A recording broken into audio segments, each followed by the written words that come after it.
Wak magpahuli. Tuktok lang sa HBC Morning Balita.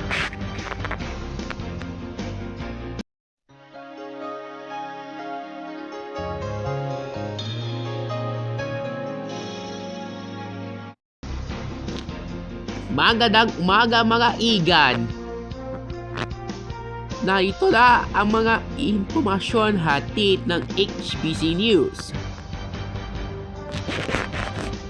Ilang araw bago mag-undas ngayong Biyernes ng umaga. Nasa mga bupresa ng HBC News kaugnay sa Undas 2010.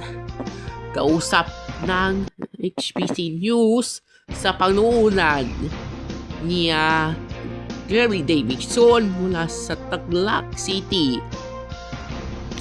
Habang naman si Eliza Myers mula sa Laguna. Si Maida Narciso mula sa Maynila. Haba naman